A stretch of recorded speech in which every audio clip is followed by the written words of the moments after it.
Could the 7 from the boys defeat the Hazbin Hotel from Hazbin Hotel? You're about to find out in this video. My name is Brothers to Extreme, and today we are doing the one and only video, Homeland, or the 7 versus the entire Hazbin Hotel team. But we're not going to include Lucifer in it because he really isn't part of the hotel, more just a side character. Who we are going to include is Alistair, who has been part of the hotel for quite the entire time. So yeah, that's who we're going to be doing. And always, before I start the video, make sure you guys subscribe, like, and hit the notification bell to never miss a video like this ever again. But now, the question still begs, will the 7 rip the limbs off the Hazbin Hotel, or the Hazbin Hotel own the 7? Let's find out. We're going to be starting off with the Hazbin Hotel, and I'm pretty sure their scaling gets way higher even at using lowball feats. Even random sinners like Serpentius can easily scale to around small town level via the explosion from his ship, which I'm pretty sure narratively he's the weakest one in the verse. So that would just mean anyone would scale off of him, including Angel Dust, Cherry Bomb, etc. So they would all be around small town or the town level ranges of power on the spot, and we're literally just getting started. But even if you want to say as a low ball, they scale above the imps, which I really don't think you should trust the Hell's Hierarchy as it's not even based on raw power. That should easily put them in the town level ranges of power, as well as these imps are easily able to tank multi-city block level explosions. But the only reason I'm bringing this up is because it's very consistent with the town level ranges for the low tiers in the Hazbin Hotel. Now, this isn't where the Hazbin Hotel AP ends here. I mean, this was just only for sinners like Angel Dust, Cherry Bomb, etc. But since we're done with the low tiers, we're going to be going on to their speed. Now, as we know, Cherry Bomb was able to dodge a ray gun, which was calculated to around subsonic. But definitionally, a ray gun is supposed to be emissions of rays, which would just be light speed on the spot. So that would just make her relativistic. And this is consistent because average imps are able to dodge light speed attacks from angels as well, which based on the multipliers and the calculations for them should make the average sinner about MFTL to MFTL plus. This would also include Alistair since he's an overlord, and this would literally just make him MFTL plus on the spot. Speaking of Alistair, let's move on to him now. Alistair is able to harm and stun Adam, which would just make him relative to him, even dodging all of his attacks and call him sloppy, and even overwhelming him with his hacks and abilities, which he would scale to since, you know, they're actually doing physical damage, and even overpower him before he gets off guarded with the staff, obviously. And he was also weakened due to the constraints of his deal, which narratively means that he was weakened during this and not at full power. So that would mean he would have way better relativity to Adam if he was at full power. Possibly beating him, but it's kind of unquantifiable, so we could just only say that he'll be having a better relativity to him.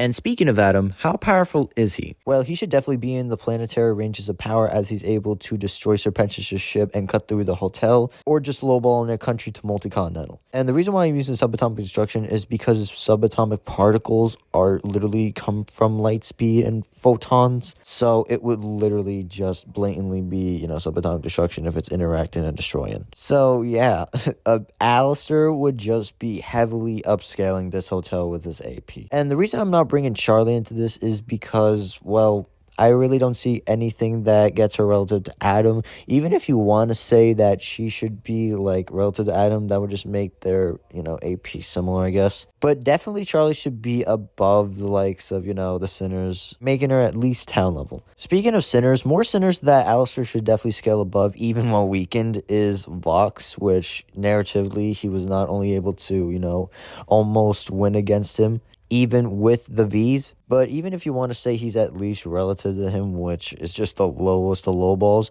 you can definitely say he upscales the whole energy power outage he did in this episode, this scene specifically. And that feat was calculated to city to island level I showed in my past videos. And using the multipliers, this would just literally make him about multi-continental. But even then, he would just upscale the likes of Millie, who was able to one-shot a beam that raised the water column, which would just make him island level as well. So very consistent island level stuff for a low to mid ball, I would say, as we already established better feats from, you know, Adam, which can upscale the verse to around country to even large planetary at a high ball. And again, guys, these are not rats, as I already gave reasoning as to why we're using subatomic destruction, because light speed, I just explained. And before everyone says, ooh, the hierarchy contradicts, it doesn't contradict anything. It's just based on social power. I'll actually make a video on that later in the future on that. But one thing to contradict of what you're saying is that in the pilot Hazbin Hotel, it's literally shown that Alistair rivals Goetia's while explaining how powerful he is, which is consistent with the fact that Pop thinks Alistair and Stolas is fair. This would just make him around country level to multi-continental, as Stolas is able to create those level of storms. And it goes consistent with the fact of Adam also being country level multi-continental. Off topic, but you can argue that he scales to everyone since he was verbatim stated to destroy everything that Charlie's worked for, including Charlie and everyone in the hotel. So you could just argue that he would just scale above them. And this was literally like while he was weakened, since the pilot takes 1 week before the actual show. But that's kind of irrelevant to the point, kind of just an inverse thing, which is not what we're talking about in this video. But yeah, this would just be consistent with the fact that Alistair versus Stolas is fair, stated by Pop himself. And yeah, that's where we end off the AP scaling for the Hazbin Hotel. Overall, the Hazbin Hotel should scale around like the least town level and at the most large planetary, with relativistic to MFT plus speeds. But how will the 7 compare? Let's get to it. Starting off with the low tiers of the verse, such as the Deep, who has been able to show overpowering and better relativity to Starlight. And as I explained in many videos in the past, Starlight is able to, just convert all the power in Vought Tower and just blast it all at once. And she has just become stronger than that, which the calculation would just be small town level. And the Deep easily scales off of this based on the fact, Starlight was just stronger, like I said earlier, just a second ago. And not only did the Deep overpower him, but A-Train, who is also just faster, also overpowered him within seconds. And I know what people are going to say when I say that Maeve is below both of these characters. They're just going to bring up the whole Homelander fight now. She's relative to Homelander. However, if people actually watched the show and actually looked at the context, Homelander during that fight was not only weakened with the bruise and also holding back. Now, Maeve, we have bigger fish. And people are also going to bring up the fact that she's above Noir. However, the only part where she actually overpowered him, quote unquote, is using his weakness against him, which not only she literally off-guarded Black Noir, who he was focused on Starlight in the first place, but Noir in future seasons overpowers Queen Maeve. And no, this wasn't an off-guard, as she blatantly looked at Noir before he attacked. And Black Noir is just a character that can easily just damage Soldier Boy way better than the rest. And a weakened Queen Maeve was able to tank Soldier Boy's explosion to the face in the finale.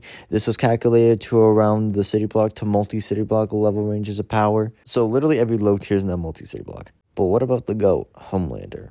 Now, I have went over Homelander scaling like a million times, exaggeratingly, in every single video I have made about him. And I'm just going to start off with his more weaker scales and feats, and then at the end we're going to go on to the way better feats for him. Starting off with his lowball feats, he should definitely be around small town to town level, or just upscaling everyone in the verse, since he was able to tank a small town to town level explosion in the Boys Diabolical series. While that is his lowball scale, we are going to be going over his way better, or actually best feat / statement in general, and that is, you guessed it, being able to destroy New York in minutes, which was calculated to around island level at a highball. Now, I could probably get it higher using, subatomic destruction or his laser vision if you want to rat it, but we're just going to stick with island level because it's more solid. But now we're just going to quickly go on to speed. Starting off with another lowball feat for him, he should definitely be around, hypersonic, as he's able to speed blitz Billy Butcher, from a C4 explosion. Now, I calculated this to massively hypersonic plus, but just for the, sake of the video and lowballing, we're just going to get this to around high hypersonic, which is still a very successful feat for Homelander. But for more speed feats, he should definitely be above the likes of Stormfront, who is able to, you guessed it, again, travel to New York to Rochester in this amount of time, which was calculated to around high hypersonic plus. And I know I bring this up every single video as one of his best speed feats, but it really is. He was able to speed blitz Soldier Boy, which was calculated to around FTL, or just 1.84 more the speed of light. And now you're probably thinking that, oh, this is where he stops. I mean, there's not really any other character that's faster. Wrong, because you just forgot that A-Train exists in the verse, who is verbatim stated to be the fastest man alive. This would also just mean he upscales the likes of Homelander and basically literally everyone else in the verse, who would be like FTL at least as well. But that's not where his top speed stops there. As we know from the finale of Season 1, A-Train basically perceives Starlight's blast in slow motion. This was calculated to FTL to the MFTL ranges of speed. And all of this was still when he was heavily weakened from the Compound V, which is why we should say it's very applicable to him.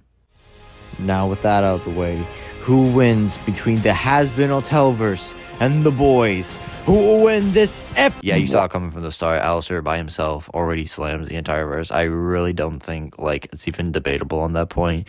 Even, like, you know, just Lucifer or literally just any individual character from the Hazbin Hotel will literally give them at least at the bare minimum a run for their money. Heck, even Vox is literally able to, you know, almost like, you know, outscale the entire verse, but just by a slight little. Although if I use comic book Homelander scaling, then it will be slightly different. Or if I ratted Homelander to the absolute most, it will probably still be, you know, like Alistair speed blitzing them. Or just them still slightly outscaling from, you know, their feats. But yeah, I would say we have a clear winner here. It's the Hazbin Hotelverse. But anyways, that is all for today's video. I really hope you like it. As always, make sure you subscribe, like the video, and hit the bell if you want to see another video like this. Now, next week, I'm actually debunking someone who tried to debunk my DCU Superman scale. So stay tuned for that. But as always, everyone, I love you guys. Have a beautiful day. Peace.